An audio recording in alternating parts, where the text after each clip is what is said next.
നമ്മളെല്ലാവരും വിചാരിച്ചു രാഹുൽ ഗാന്ധി MP ആയി വന്നാൽ പിന്നെ ഇവിടെ വയനാടിന് എന്തെങ്കിലും പ്രയോജനം കിട്ടുമെന്ന്.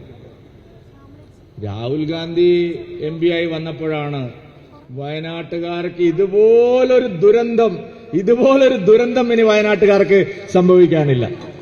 മഹാദുരന്തമായിട്ടാണ് രാഹുൽ ഗാന്ധിയുടെ MP സ്ഥാനം വയനാട്ടുകാർക്ക് സമ്മാനമായി നൽകിയത്. അമേഠിയിൽ നിന്ന് ജനങ്ങൾ ഓടിച്ചതിന്റെ കാരണം ഞങ്ങൾ അന്ന് പറഞ്ഞപ്പോൾ വയനാട്ടുകാർ വിശ്വസിച്ചില്ല. അമേഠിയിൽ നിന്ന് ജനങ്ങൾ ഓടിക്കാൻ കാരണം എത്രയോ കൊല്ലം ആ കുടുംബം കൈകൈവശം വെച്ച ആ മണ്ഡലത്തിൽ ഒരു വികസനവും ഇല്ലാത്തതുകൊണ്ടാണ്. അതുകൊണ്ടാണ് വലിയ ഭൂരിപക്ഷത്തിൽ സ്മൃതി ഇറാനിയെ അവിടെ തെരഞ്ഞെടുത്തത്. അങ്ങനെ ഓടി വയനാട്ടിൽ വന്നു. അദ്ദേഹത്തിന് എന്തെല്ലാം കാര്യങ്ങൾ ചെയ്യാമായിരുന്നു, എത്ര വലിയ പദ്ധതികൾ ഇവിടെ കൊണ്ടുവരാമായിരുന്നു. ഈ പാവപ്പെട്ട ആദിവാസികളെയും കർഷകരെയും തൊഴിലാളികളെയും സഹായിക്കാൻ എത്ര 1000 കോടി രൂപയുടെ പദ്ധതികൾ ഇവിടെ കൊണ്ടുവരാമായിരുന്നു. അദ്ദേഹം ഇങ്ങോട്ട് തിരിഞ്ഞു നോക്കിയില്ല. ഓണത്തിനും വിഷുവിനും ആണ്ടിനും സംക്രാന്തിക്കും വരുന്നത് പോലെ അയാൾ കൊല്ലത്തിൽ 1-2 തവണ ഇവിടെ വരും. വന്നാലോ ആ KC വേണുഗോപാലിന്റെ അപ്പുറം വന്ന് അങ്ങോട്ടും ഇങ്ങോട്ടൊക്കെ കറങ്ങി ഏതെങ്കിലും ഒരു തട്ടുകടയിൽ നിന്ന് 2 പൊറോട്ടയും ഒരു ചായയും കുടിച്ച് ഇതാണ് ജനസേവനം എന്ന് പറഞ്ഞ ആളുകളെ കബളിപ്പിക്കുകയാണ് കഴിഞ്ഞ 5 കൊല്ലവും രാഹുൽ ഗാന്ധി ചെയ്തത്. ഞാൻ ഒരാക്ഷേപം ഉന്നയിക്കുന്നതല്ല. പ്രിയപ്പെട്ടവരെ, നരേന്ദ്രമോദി സർക്കാർ ഈ ജില്ലയെ ആസ്പിരേഷണൽ ജില്ലയാക്കി മാറ്റിയിരിക്കുകയാണ്.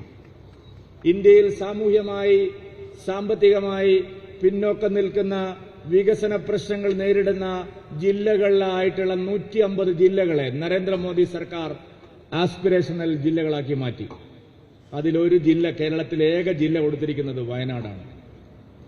ആസ്പിരേഷൻ ജില്ല എന്ന് പറയുമ്പോൾ ഇവിടുത്തെ ആദിവാസികൾ, കർഷകർ, പട്ടികജാതിക്കാർ, സാധാരണക്കാർ, പാർശ്വവൽക്കരിക്കപ്പെട്ടവർ, സാമൂഹ്യ പിന്നോക്കാവസ്ഥ നേരിടുന്നവർ, പലതരത്തിലുള്ള രോഗദുരിതങ്ങൾ നേരിടുന്നവർ, വിദ്യാഭ്യാസത്തിന്റെ കാര്യത്തിൽ പിന്നോക്കാവസ്ഥ നേരിടുന്നവർ, ഗുരുതരമായ ആരോഗ്യ പ്രശ്നങ്ങൾ നേരിടുന്നവർ, അവരെയെല്ലാം ലക്ഷ്യം വെച്ചുകൊണ്ടാണ്, അവരുടെ എല്ലാം ക്ഷേമം ഉറപ്പുവരുത്താനാണ് ആസ്പിരേഷണൽ ജില്ല എന്നുള്ള പദവി ഈ നരേന്ദ്രമോദിയുടെ സർക്കാർ കൊടുത്തത്.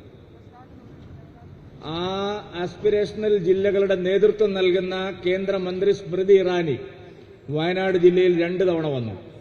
ജില്ലാ കലക്ടറേറ്റിൽ യോഗം നടന്നു. ആസ്പിരേഷണൽ ജില്ലകളുടെ പ്രവർത്തനങ്ങൾ വിലയിരുത്താൻ ജില്ലാ കലക്ടർ ഉണ്ടായിരുന്നു, ജില്ലാ പഞ്ചായത്ത് പ്രസിഡന്റ് ഉണ്ടായിരുന്നു, എല്ലാവരും ഉണ്ടായിരുന്നു. പക്ഷെ രാഹുൽ ഗാന്ധി മാത്രം ഉണ്ടായില്ല. ഈ 2 തവണ കേന്ദ്രമന്ത്രി വന്നപ്പോഴും രാഹുൽ ഗാന്ധി MP എന്നുള്ള നിലയിൽ ആ യോഗത്തിൽ പങ്കെടുത്തില്ല. ആ യോഗം തീരുമാനിച്ചത് ആസ്പിരേഷണൽ ജില്ലകളുടെ തുടർ പ്രവർത്തനങ്ങൾ ഫോളോ അപ്പ് ചെയ്യാൻ MP-യെ ചുമതലപ്പെടുത്തുന്നുവെന്നാണ്. ഇന്നേ വരെ ഒരു യോഗത്തിലും അദ്ദേഹം വന്നില്ല. വയനാട് ജില്ലയിൽ ആസ്പിരേഷണൽ ജില്ലകളുടെ പ്രവർത്തനം തുടർന്ന് ശക്തമായി മുന്നോട്ട് കൊണ്ടുപോകാനുള്ള ഒരു നടപടിക്രമത്തിലും രാഹുൽ ഗാന്ധി എന്ന് പറയുന്ന ജനപ്രതിനിധിയില്ല.